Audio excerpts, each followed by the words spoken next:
ഇന്നത്തെ വചനചിന്ത, ദൈവം താങ്കൾക്ക് വേണ്ടി ചെയ്യുന്ന അത്ഭുതം വ്യത്യസ്തമായിരിക്കും. ഒരു യുദ്ധകാലത്ത് ഒരു പട്ടാളക്കാരൻ മറ്റുള്ളവരിൽ നിന്നും കൂട്ടം തെറ്റി എതിരാളികളുടെ കയ്യെത്തും ദൂരത്ത് ഒരു കടൽ തീരത്തുള്ള പാറക്കെട്ടുകളിൽ വന്നെത്തി. അദ്ദേഹത്തിന് ചുറ്റും വെടിയൊച്ചകളും നിലവിളികളും കേൾക്കാം.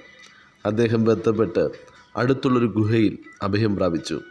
ശത്രു സൈന്യം പാറക്കെട്ടുകളിൽ പരതുവാൻ തുടങ്ങി. ഭയപരശനായ ശ്വാസം പോലും അടക്കിപ്പിടിച്ച് തൻ്റെ അവസാന നിമിഷങ്ങൾ എന്ന വണ്ണം എല്ലാ പ്രതീക്ഷകളും വിട്ട് താൻ സമർപ്പിക്കപ്പെട്ടു.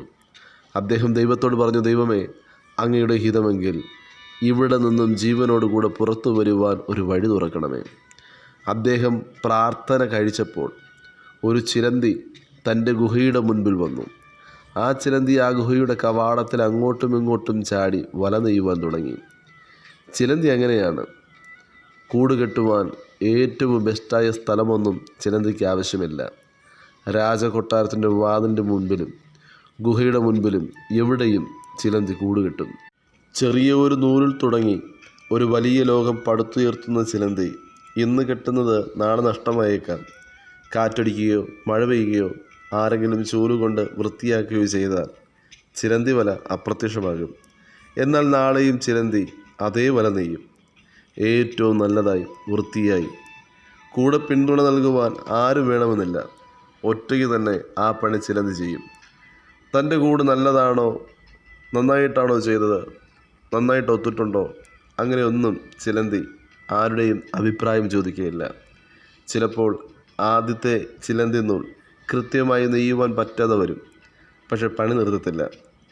ശരിയെന്നുവരെ തൃപ്തിപ്പെടുന്നതുവരെ ആ പ്രവൃത്തി തുടർന്നുകൊണ്ടേയിരിക്കും. ലാസ്തികമായ പട്ടുനൂൽ പോലുള്ള നൂലുകളാൽ വീടുണ്ടാക്കുവാൻ ചിലന്തികളെ ആരും പഠിപ്പിക്കേണ്ടതില്ല. അങ്ങനെ ഒരു ചിലന്തി ഈ പട്ടാളക്കാരൻ്റെ ഗുഹയുടെ വാതിൽക്കലിൻ്റെ മുൻപിൽ വല നെയ്യുവാൻ തുടങ്ങി. ശത്രുക്കൾ ഗുഹയുടെ വാതിൽക്കൽ വന്നപ്പോൾ അവിടെ ചിലന്തി വലയിരിക്കുന്നതിനാൽ ആരും ഉള്ളിൽ കടന്നിട്ടില്ല എന്ന് വിചാരിച്ച് അവർ ആ ഗുഹ ഒഴികെ എല്ലാ പാറക്കെട്ടിലും അരിച്ചു പറക്കി.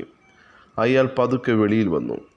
തനിക്ക് തൻ്റെ ജീവൻ തിരിച്ചു കിട്ടിയതിന് ദൈവത്തോട് നന്ദി പറഞ്ഞു.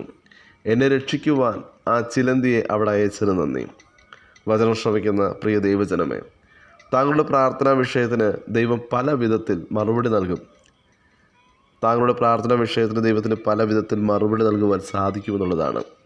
നാം ഉദ്ദേശിക്കുന്നത് പോലെയുള്ള സ്ഥലങ്ങളിൽ നിന്നോ വ്യക്തികളിൽ നിന്നോ ആയിരിക്കണമെന്നില്ല. ദൈവത്തിന് താങ്കളെ രക്ഷിക്കുവാൻ ഒരു ചെറിയ ചിലന്തി അയച്ചാൽ മതി. ദൈവത്തിൻ്റെ വഴികളെ നാം ചെറുതായി കാണരുത്, പരിമിതപ്പെടുത്തരുത്. നമ്മൾ വിചാരിക്കും നമ്മുടെ പ്രശ്നങ്ങൾ മാറുവാൻ ഒത്തിരി നാളുകൾ വേണമെന്ന്, അനേകം കാര്യങ്ങൾ ക്രമപ്പെടുപ്പിക്കണമെന്നും. എന്നാൽ നമ്മുടെ ജീവിതത്തിൽ ഒരു പ്രവൃത്തി ചെയ്യുവാൻ ദൈവം തീരുമാനിച്ചാൽ നമ്മുടെ ചുറ്റുമുള്ള നിസ്സാരമായ കാര്യങ്ങൾ പോലും ദൈവം ഉപയോഗിക്കും. ഒരു വടി കൊണ്ട് കടൽ പിളർന്ന ദൈവം ഒരു കഴുതയുടെ പച്ച താടിയല് കൊണ്ടും ദൈവത്തിന് അത്ഭുതം പ്രവർത്തിക്കുവാൻ കഴിയും. വലിയൊരു ഗോലിയാത്തിനെ വീഴ്ത്തുവാൻ ചെറിയൊരു കവണയും കല്ലും മതി. നാം സേവിക്കുന്ന ദൈവത്തിന് ഒരു ഭരണി എണ്ണ കൊണ്ടും അല്പം മാവ് കൊണ്ടും വചനം ശ്രവിക്കുന്ന താങ്കളുടെ ഭവനത്തിലെ കഷ്ടത മാറ്റുവാൻ എൻ്റെ ദൈവത്തിന് കഴിയും. മാറ്റിവച്ചിരിക്കുന്ന കൽപ്പാത്രങ്ങളിൽ മേൽത്തരമായ വീഞ്ഞ് നൽകുവാൻ കർത്താവ് യേശു ക്രിസ്തുവിന് ഒരല്പം സമയം മതി.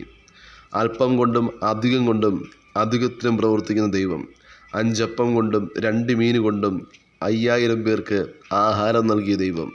വചനം ശ്രവിക്കുന്ന പ്രിയ ദൈവജനമേ, ദൈവത്തിൻ്റെ പ്രവൃത്തി വലുതാണ്. അപ്രസദ്ധവും ബലഹീനവും അല്പവുമായതിനെ ദൈവം തൻ്റെ കരങ്ങളിലെടുത്ത് വർദ്ധിപ്പിക്കുവാനിടയാകും.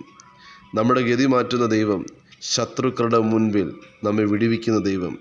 ദൈവത്തിന് വചനം ശ്രവിക്കുന്ന താങ്കളുടെ കുതിരയോ സൈന്യത്തിൻ്റെയോ വാളിൻ്റെയോ ഒന്നും ആവശ്യമില്ല. ദൈവത്തിൻ്റെ ആജ്ഞ അനുസരിക്കുവാൻ തയ്യാറായി നിൽക്കുന്ന ചെറു പ്രാണി മതി ദൈവത്തിൻ്റെ പ്രവൃത്തിക്ക്. ദൈവത്തിൻ്റെ പക്കൽ ദൈവത്തിൻ്റെ ആജ്ഞ കേട്ട് പ്രവർത്തിക്കുന്ന ചെറു പ്രാണികളുണ്ട്. യേശുവിനെ വിളിച്ച് അപ്രത്യക്ഷമായ ദൈവപ്രവൃത്തിക്ക് വേണ്ടി പ്രാർത്ഥിക്കണം. വ്യത്യസ്തമായ വഴി ദൈവം തുറന്നു നൽകും. ഒരു ചിലന്തിക്കോ കഴുതയ്ക്കോ വടിക്കോ വാളിനോ ഒന്നും ഇവിടെ പ്രാധാന്യമില്ല. സകലത്തെയും തൻ്റെ കരങ്ങളിലെടുത്ത് ദൈവഹിതം ദൈവം വെളിപ്പെടുത്തുവാനിടയാകും. ആകയാൽ ദൈവഹിതത്തിനായി സമർപ്പിക്കാം. വചനം ശ്രവിക്കുന്ന താങ്കൾ പൂർണ്ണമായി ദൈവഹിതത്തിനായി സമർപ്പിക്കുമ്പോൾ ദൈവം ഇന്നുവരെ ആർക്കും തുറക്കാത്ത ചില വ്യത്യസ്തമായ വഴികൾ തുറക്കും. ഇന്നുവരെ ആർക്കും ചെയ്യാത്ത ചില വ്യത്യസ്തമായ അത്ഭുതങ്ങൾ താങ്കളുടെ ജീവിതത്തിൽ സംഭവിക്കും. ദൈവത്തിൽ ആശ്രയിച്ച് മുന്നോട്ട് ചലിപ്പാൻ വചനം ശ്രവിക്കുന്ന ഏവർക്കും കർത്താവ് കൃപയും അധികാരവും നൽകുമാറാകട്ടെ. God bless you. ആമേൻ.